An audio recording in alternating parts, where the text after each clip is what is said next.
Eh, Baik, yang pertama ya tugas atas pendidikan dan kebudayaan itu yang pertama membangun kerjasama ya, membangun dan menguatkan kerjasama di bidang pendidikan dan penelitian antara Indonesia dengan Australia. Jadi kerjaan saya ya datang ke kampus-kampus, ke lembaga penelitian, ke sekolah-sekolah gitu ya untuk menginisiasi kerjasama-kerjasama antara Indonesia dengan Australia. Kemudian yang kedua, tugas atas pendidikan dan kebudayaan itu juga mempromosikan bahasa Indonesia dan budaya Indonesia ke masyarakat internasional dalam hal ini di Australia, ya, masyarakat Australia. Karena memang bahasa Indonesia juga sesuai dengan undang-undang kita ingin fungsikan juga sebagai bahasa komunikasi internasional. Nah, sehingga kita ingin agar lebih banyak lagi orang mengenal bahasa Indonesia dan budaya Indonesia sehingga mereka bisa lebih dekat dengan Indonesia. Nah, kemudian yang ketiga tentu karena di sini banyak mahasiswa, tugas atas pendidikan dan kebudayaan juga adalah melakukan pembinaan kepada karya siswa di Australia. Nah, jadi eh, paling tidak itu ya di antara tugas-tugas dan tentu banyak tugas lainnya. Tapi paling tidak yang intinya itu. Nah, kalau kita lihat memang kan Australia ini salah satu negara yang memiliki sistem pendidikan terbaik di dunia lah. Salah satu negara yang memiliki sistem pendidikan terbaik di dunia. Nah, sehingga kita tentu layak untuk belajar di Australia karena memang mereka telah membangun sistem yang baik. Nah, kalau apa namanya dengan sistem yang baik ini mereka bisa menghasilkan perguruan tinggi yang berkualitas, sekolah yang berkualitas, dan tentunya juga masyarakat yang berkualitas sehingga mereka bisa menjadi negara yang maju. Nah, tentu kita layak untuk belajar gitu di sini. Nah, karena itu memang mahasiswa dan juga dosen-dosen yang memiliki kesempatan tentu sangat didukung ya, kita sangat support supaya bisa datang ke Australia.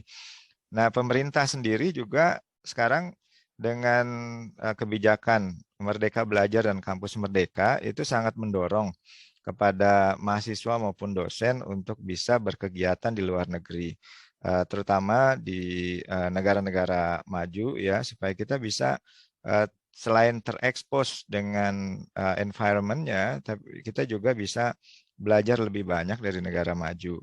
Nah, ini yang saya kira pemerintah saat ini juga memfasilitasi itu ya, baik buat dosen maupun untuk mahasiswa. Nah, memang tantangannya adalah eh, dosen itu harus mau memulai berkomunikasi dengan mitranya di luar negeri ya, dengan peneliti maupun dosen di sini ya, karena memang semua interaksi hubungan itu mereka lebih prefer kalau dimulai dari people to people contact. Nah, jadi Oh eh, gitu. antar antar dosen, antar guru gitu ya, itu antar peneliti itu kalau mereka sudah ada kontak ya, people to people contact, mereka sudah berkomunikasi dengan baik, itu nanti bisa ditingkatkan ke level departemen atau fakultas atau sampai ke level yang paling tinggi universitas. Nah, ini yang menjadi challenging ya, tantangan. Kadang-kadang teman-teman dosen dan mahasiswa maunya sudah terima jadi aja gitu ya. Terima jadi itu ya maunya instan siap berangkat gitu. Nah, padahal semuanya harus Betul disiapkan, proses. harus ada prepare. Nah, ini yang saya kira peluang di Australia itu sangat banyak ya. Juga termasuk bagi guru-guru yang ingin mengajar di Australia, itu juga peluangnya banyak. Di sini ada di sekolah-sekolah Australia masih banyak yang eh, memiliki kelas bahasa Indonesia. Nah, itu Hmm, juga mereka ya kekurangan guru ya, guru-guru bahasa Indonesia yang native gitu ya, native Indonesia, dan sehingga itu juga peluang. Buat mahasiswa ya selain bisa exchange student, mereka juga bisa magang, mereka juga bisa melakukan penelitian di sini, ya kampus-kampus di sini welcome bagi mahasiswa untuk melakukan capstone project istilahnya gitu ya untuk penyelesaian tugas akhir, juga untuk magang ya international internship. Nah, jadi peluang ini sangat banyak Pak Reza yang bisa di Ya, ini ya. Mas mau tanya Mas, Hmm. kalau dosen kampus di Bekasi misalnya atau di Jakarta, termasuk Hmm. kampus saya Institut Ilmu Sosial dan Manajemen Islami, ini ingin mendatangkan dosen lah paling tidak dari Australia itu untuk ya sharing di kampus mereka, entah 1 semester atau mungkin 1 bulan atau apa segala macam. Ya, Itu bagaimana supporting kantornya Mas Najib atau teknisnya atau bagaimana baiknya lah. ya. Ya, itu sangat mungkin ya. Jadi lagi-lagi tadi kita harus komunikasi eh, people to people contact tadi, komunikasi dengan dosen yang kita bidik gitu ya. Artinya dari Mm-mm. Adikbud ada nggak semacam listing nih, ya kalau mau kolaborasi atau mengajak mereka untuk ikut mengajar 1 semester ataupun ya istilah kita biasanya kan visiting professor kayak apa Ya, lecturer ya. itu apakah bisa melalui permohonan lewat Adikbud atau macam mana itu ya tekniknya? Iya, ya kita bisa membantu gitu ya, mencari atau kita punya list ya, Hmm, profesor untuk bidang-bidang yang ada di itu maksudnya. ini. Hmm. Nah, tetapi tetap tentu akan lebih lebih ini lebih Nah, kalau mereka mereka lebih ini kan boleh uh, jadi nggak ada yang kenal nih, jadi istilahnya harus mm, melalui arahan Pak atase aja ini siapa aja terserah yang penting tahu nih kalau datang ke fasilitasnya harus sediain tempat accommodation, harus sediain dia punya apa kali atau ada subsidi dari atau government atau gimana itu. Ya, jadi Dikti itu menyediakan yang Hmm, namanya program hibah ya, hibah hmm, World Class Professor. Jadi oh ya. university bisa apply ke Dikti Hmm, untuk mendatangkan profesor dari luar negeri ya, untuk hmm, sebulan atau 1 semester tergantung proposalnya. Itu namanya hibah World Class Professor. Nah, jadi hmm, ya itu pemerintah sudah menyiapkan itu. Saya kira itu bisa dicoba ya. hmm. Universitas bisa mendaftar. Nah, tinggal nanti kita cari butuhnya profesor bidang apa, terus kemudian kita komunikasikan kepada profesor yang ada di sini apakah mereka bersedia untuk menjadi visiting profesor di Indonesia. Nah, kalau mereka bersedia, tinggal kita bikin proposalnya ke Dikti. Nah, Dikti kalau menganggap itu memang layak dan cukup berbobot gitu, mereka akan biayai semua tuh tiket, termasuk juga honornya si profesor itu. Gitu.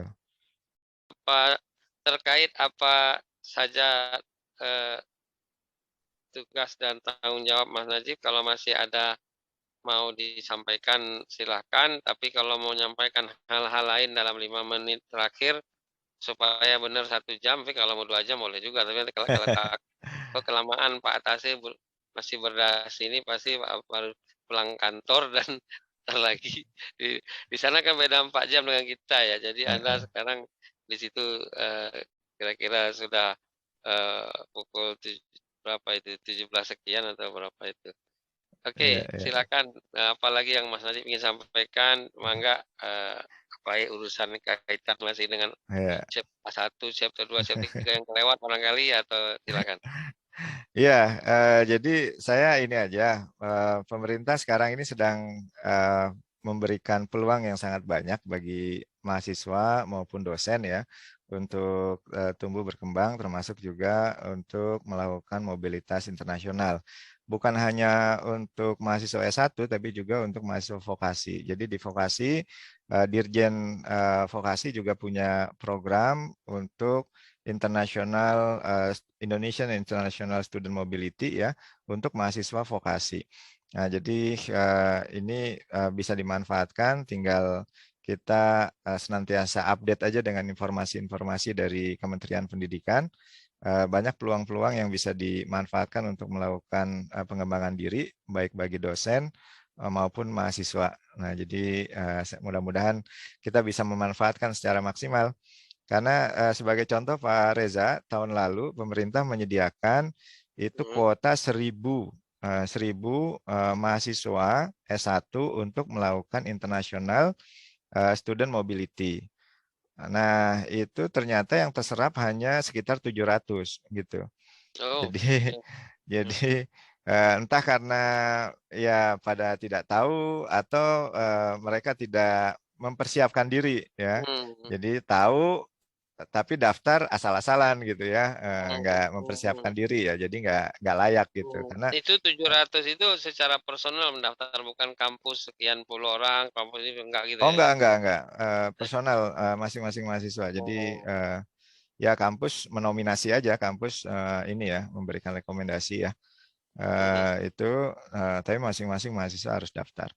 Oh, Nah, kalau gitu tentu nanti anak mm, saya yang sedang kuliah semester 1 di Unpad itu mau saya suruh challenge tahun depan tiap tahun itu ya? ya, tapi itu minimum ini ya harus selesai semester 4 dulu. Jadi Oh ya, jadi semester mereka 4 ke atas ya? selesai semester 4 ke atas minimum. Jadi Oke. ya itu di ini aja setiap tahun tuh ada dan jumlahnya juga cukup besar ya. Dan tahun lalu karena tahun lalu pertama ini 2021 ya. Jadi jumlahnya masih belum belum mungkin awareness-nya belum terlalu Itu kebijakan Mas luas. Nadiem sekarang gitu ya? Ya, jadi itu kebijakan Merdeka Belajar Kampus Merdeka. Nah, jadi Mhm. Mas Menteri punya program yang saya kira Nah, sangat sangat memberi peluang lah kepada mahasiswa untuk berkembang secara itu global gitu. bagian dari latihan untuk berenang di samudra ya sebelum selesai kuliah ya? Ya, paling tidak sudah punya international exposure, dia sudah punya confidence yang lebih baik lah.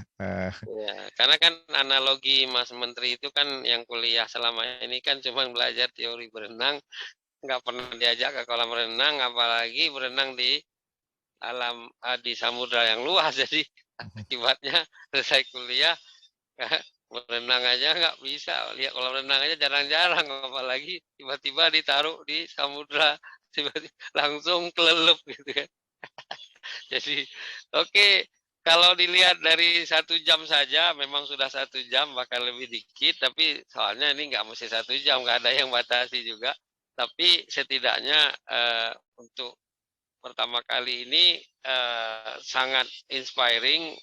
Setidaknya mungkin Mas Najib nanti menutup apa kira-kira kalau ada anak muda sekarang sedang kuliah semester 1, 2 supaya jangan cuma mager aja atau tiduran atau apa supaya punya passion untuk mencapai sesuatu karena dunia sekarang kalau nggak punya satu kapasitas atau kapabilitas ya sudahlah selesai nanti Anda itu misalnya silakan diberikan semacam spirit yang dulu dijalui oleh seorang Najib Junior itu.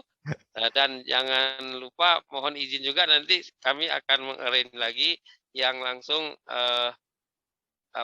ada audien bisa nanya langsung dan sebagainya pada episode yang keduanya nanti karena Prof Azanam yang saya share ke Mas Najib juga saya agendakan 7 Februari besok dia akan bicara dengan pesertanya audiennya dosen-dosen member Asosiasi Dosen Indonesia. Jadi nanti Mas Najib juga sama sehingga di situ mereka boleh nanya apa aja. Sekarang kan kita berdua saja sebagai satu special guest. Jadi apa dan bagaimana sebaiknya anak muda Indonesia yang sedang di bangku kuliah atau sedang SMA sekarang supaya menjadi seseorang yang spesial sesuai dengan Allah berikan bakat dan resource pada dia. What your motivation word? Silahkan, Bro. Ya, buat mahasiswa yang pertama jelas mahasiswa harus punya dream ya, punya Hmm. cita-cita, punya mimpi yang clear dari sekarang. Makin cepat kita punya bisa mengenali diri kita itu makin baik ya.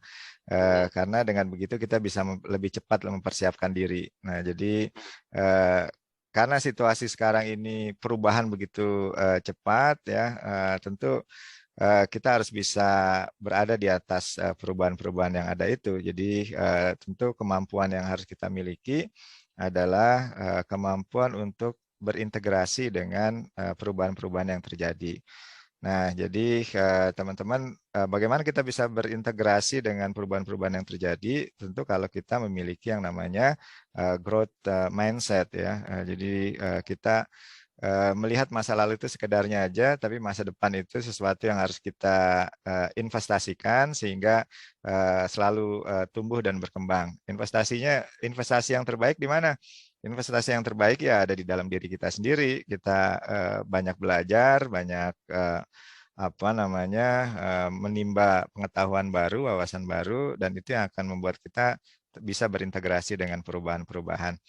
Eh, itu aja, mudah-mudahan sukses semuanya dan Wow. ya kita bisa ngobrol-ngobrol di waktu yang akan datang. Jadi investasi terbaik itu adalah dari leher ke atas kata seorang motivator, yaitu mindset. Ya, menginvestasi. Ya. Oke, Mas Najib, Associate Profesor Muhammad Najib atas Pendidikan dan Kebudayaan Republik Indonesia di Canberra. Saat ini beliau sedang di sana, saya di Bekasi City. Saya on off tadi mute unmute karena ada tukang ngelas itu bunyinya kenceng banget kadang-kadang masuk ke situ. Bro, matur nuwun ya Ya, atas sama-sama. waktunya.